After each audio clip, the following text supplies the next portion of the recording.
Hello and welcome back to my YouTube channel. Today I thought we'd tackle part of the subject of temporary variables. Today I'm going to concentrate on VBA, and in a later video I'll do another one about temp variables in macros, just to really separate the subjects. Per the usual, I always recommend that you go with VBA. You'll see working with macros is a lot more problematic. Troubleshooting, just the logic. Anyway, I'm not going to get into it again, but stay away from macros if you can. So let's dive in quickly here. I'm just going to point out Microsoft does have 2 pages on this subject. A little bit of information, but not more meat on the bones than typical, right? So that's why I have my article, which is pretty much the most comprehensive source of information you will currently find online. So basically we're going to walk through my article, do some demos, and see how this works. Now, before diving in specifically to temporary variables, let's just talk about briefly what they are, why we want them, and what are the alternatives. Well, basically what temporary variables are is these are variables that you create at runtime to store information so then you can easily retrieve it. What comes to mind very quickly is what I do in a lot of my applications is when they load up, instead of every time in a form or a query that I need to have the username, the current person that's logged in, their username, to correlate the records against and the actions if I'm tracking, an audit trail and things like that. I don't want to keep hitting a function that's, hitting the database, hitting APIs, whatever the case may be, wasting resources. What I prefer to do is when the database loads, I'll make that call once. I'll find that person's username and then I'll store it. And then whenever I need it, subsequently, I just have to look it up wherever I've stored it. Now, where can we store it? How can we store it? This is where temporary variables come in. Traditionally, a lot of people would say we used to use global variables before temporary variables existed. So VBA in-memory variables.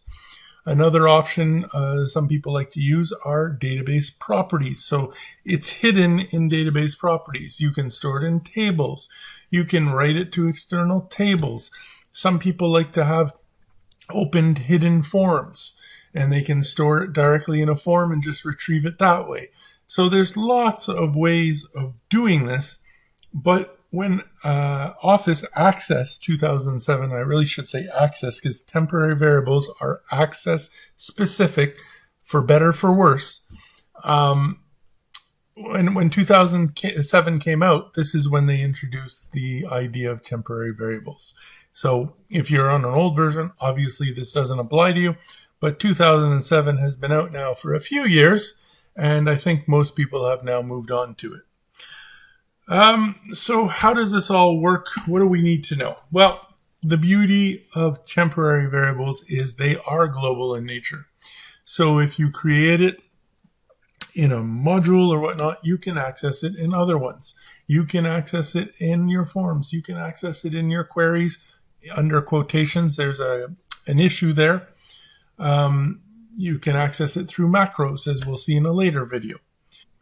The other beauty, if you compare it to, let's say, standard VBA global variables, is if an error occurs, global variables, we're talking about VBA here, can get cleared. So sometimes you have to write your functions in a way that first you check, do they have a value? If not, go get it. Otherwise, use what's in memory to manage to handle such case scenarios when there are unexpected errors. TempVars doesn't have that problem, doesn't have that limitation. They will live throughout the existence of the database session. So it doesn't make a difference if an error occurs. It is still going to be there for you to use. You can use VBA and macros, both alike, to create them, modify them, and retrieve them. And another nifty thing with them is they are somewhat intelligent. Depending what you supply to them as a value, they will automatically be associated normally to the proper variable type. So if you supply a string, it knows it's a string. If you give it a date, it knows it's a date. So that can also be very beneficial. So enough chit chat. How do we work with them? Well, it's really very simple. And if you flip through my article, you'll see I go step by step. So let's take a look at a sample DB here. And what I've done here, I've created using the application parts here. I just used the users and then I deleted the forms because I don't need them and the queries. What I was after is I just wanted a table with some data in it. And we're going to look at this later in another video relating to macros. What we're interested in today is truly the mod TempVars. Now, I'm going to come back to it in 2 seconds, but I will just explain what this second module is. And it's another article I have.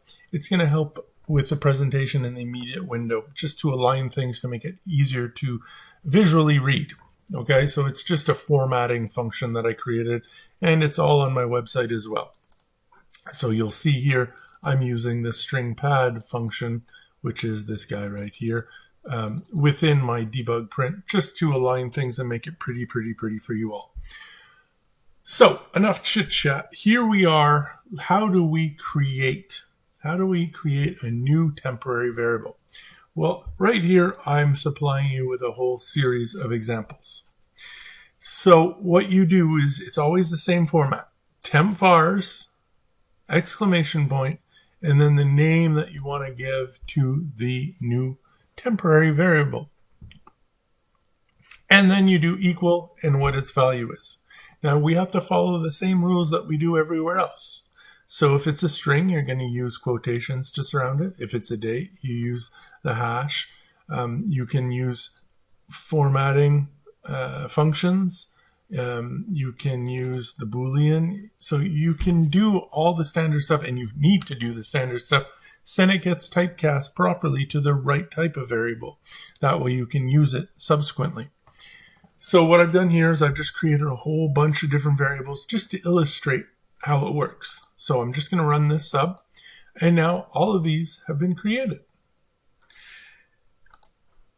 Let's look at, okay, we now know how to create them. How do we retrieve them? Well, it's as simple as simply using TempVar exclamation and then the name of the variable.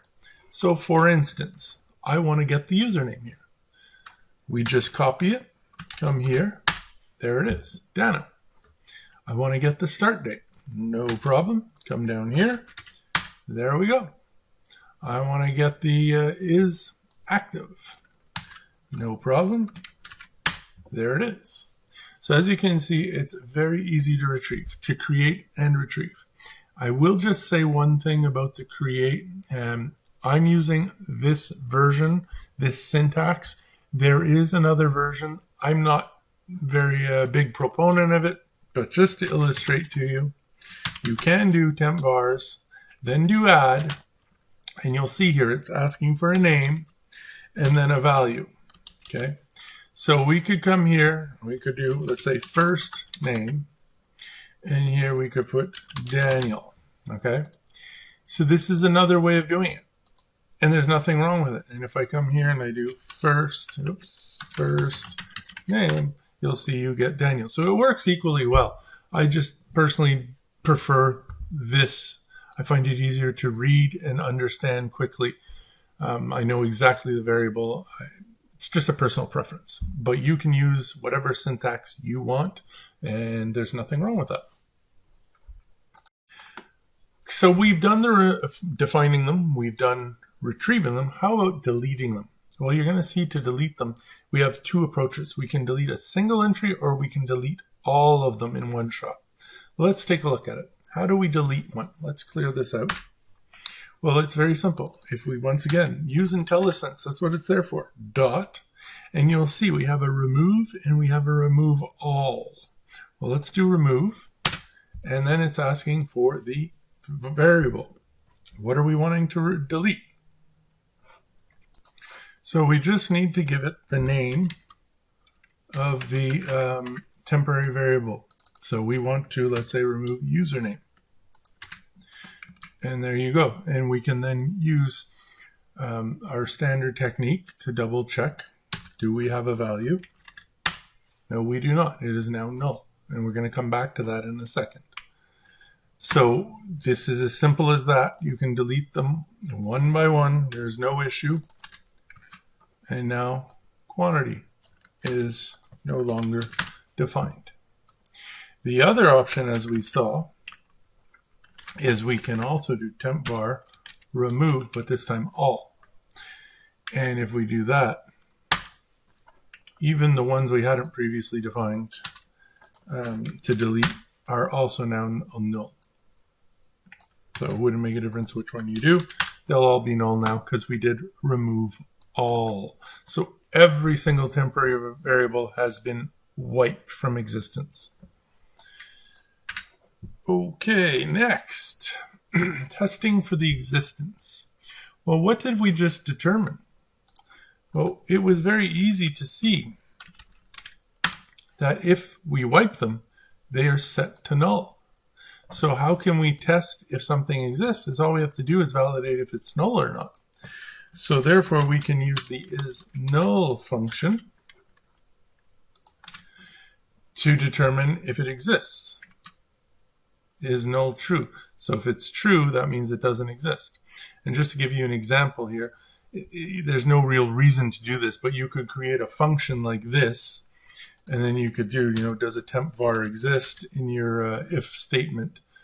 But there's no real advantage to this approach because the code for this is just as long as having written out the isNull statement yourself. So it doesn't exist. But if we rerun our initial sub and do it again, now it does exist. And if we come here, it does exist. It's false. It isn't null anymore. So all of that to say is you can create logic now using isNull, and you can do isNull, and if it's equals to true, that means it doesn't exist. So you have to initialize it. If it's false, well, then you have a value. You can continue along your way in your coding, right? So you could do, if we came here, if is null, then else, and if, and you could, let's make this a little bit better, So if it is null, so there's no value, we would do, get your get username function, let's say, to initialize it. We have one, well then you could message box it out.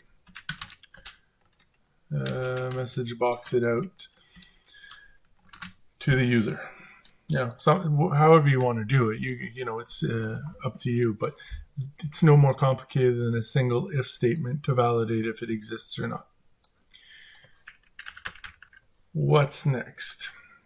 Checking the variable type. And that is one of the strengths of temporary variables here, is the simple fact that it is intelligent enough to try to associate it to the variable type that it should be.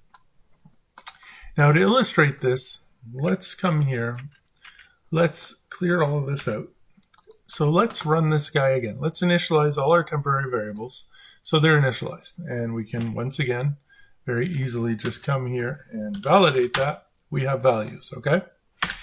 Next, I just created a very simple routine here that loops through the temporary variables, and it's going to output the name, the value, and its type, var type. So let's do that. And you'll see here we have our 8 variables that we've defined with the values, and here are the different var types. So as you can see, it is associating different variable types to different entries based on what we supplied to it. So if we look at it quickly, username, first name are both var type 8. So if we come to the var type support page, number 8 is a string. We come back here, 7 for the start and end dates. So 7 is a date. We come back to 6, unit cost. Okay, unit cost is 6. 6 is currency. And if we look at another number right here, quantity, but it's set as 2. Okay, 2, it's an integer. So it's smart enough to realize the difference. One little thing I'm going to mention now, I'm going to mention again in the macro video, there is some type of glitch bug, and it specifically revolves around Booleans. If you define, like here, the is active, so we'll come down here, is active, our 6th and 3, it is properly defined as 11, okay, which is Boolean, which is perfect. But if you define a Boolean in a macro, it will not come back as Boolean. It's going to come back as an integer. So there is a disconnect with Boolean values via setting them through the macro. So as you can see here, TempVars are easy to work with, easy to define, easy to retrieve. They're intelligent enough that you get the data back and it's already been typecast properly. I'll also just illustrate here a second sub that does the exact same thing. Let's just come down here and I'll run it again. It does the exact same thing as the previous one. I just wanted to demonstrate two approaches. This one we use a count and we iterate over the count. This one we just do a for each TempVar over the collection. So two different ways of handling. You get the exact same results. Then we can come back here. So we just briefly talked about listing, and then we get into the macros. I'm going to hold that off for another one. I do want to get into one thing here. I give a whole explanation here about why TempVars, the difference between them and VBA global variables. I'm going to skip over that, but I am going to talk here about the limitations. Limitations of TempVars. Well, number one is you cannot pass an object to a temporary variable. I had hoped originally that I could pass variables such as my Excel instance or Word instance, and you can't do that. Number two, you can't pass directly, at least, a temporary variable to another temporary variable. I don't understand why that limitation exists. I have a workaround, but you can't natively do that. There's also an issue that I've encountered where you can't use a temporary variable directly in a query. Sometimes it does work, but there are many instances where I've tried to do it and it just doesn't work. And the trick in those cases was to use a conversion function or any function. In reality, you could even have a user-defined function that takes the temporary variable first, manipulates it, and then returns the value. So I know it sounds a little sketchy here, but basically, instead of in a query, let's come back up here, using this in your query, you'd end up having to do a something like this instead. So you have to use some type of function to return it, but first having manipulated in some way. So you have, depending on the type of data you're dealing with, you'd use cdate, you'd use cbool, you'd use whatever the case may be that you need, depending on the date you're using, the data you're using, excuse me. But you need to use some type of function. And then suddenly the temporary variables started working. So it isn't always the case, but in a lot of cases, you do need that little extra step to make it work in queries properly. Okay, getting back to the one limitation I didn't understand is why can you not pass a TempVar to a TempVar? It's one thing I truly didn't grasp why that limitation. And let's just take a look at this.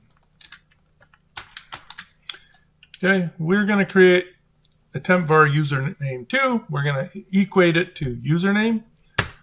And as you can see, you can't do that. TempVars can only store data. Can't store an object. Okay. So I came up originally with this workaround. Okay. So literally you just copy the function and you put it into your module, and it's as simple as calling it. So you have a source and you have a destination. So my source, the one that currently houses information, is this guy, And this is the one we want to populate with a value. So now, if we come here, we have Dano. But I wanted to demonstrate another little thing I've discovered. What we could also do is there is another little trick here where we could do this and add a value. And now it works. So just keep that in mind. There's nothing wrong with my function. This was my original workaround, but at a later point in time, I found this little hidden gem that as long as you add the dot value, it works. Because here, if you don't have the dot value, you're passing the entire object. You can't pass an object. But if you use dot value, all you're doing is passing a value that you can pass to a temporary variable. So just a little fix to that problem. And remember, one of the most critical things to remember here is temporary variables are access specific. Sadly, they don't exist in Excel, Word, PowerPoint, Outlook. Only in Access, and only in Access 2007 or later. But they are useful, very useful in my opinion now. So keep them in mind the next time you have to store something in memory. If it doesn't need to last beyond the active instance of your database, so just the active session, temporary variables are an excellent choice. I hope this is useful. Hope some of you guys have learned a few new little tricks here and there. If you don't mind, like, subscribe, share, drop me a comment, be greatly appreciated. And I will see you in the next video relating to temporary variables in macros, which should be coming out in the next day or two. Take care, guys.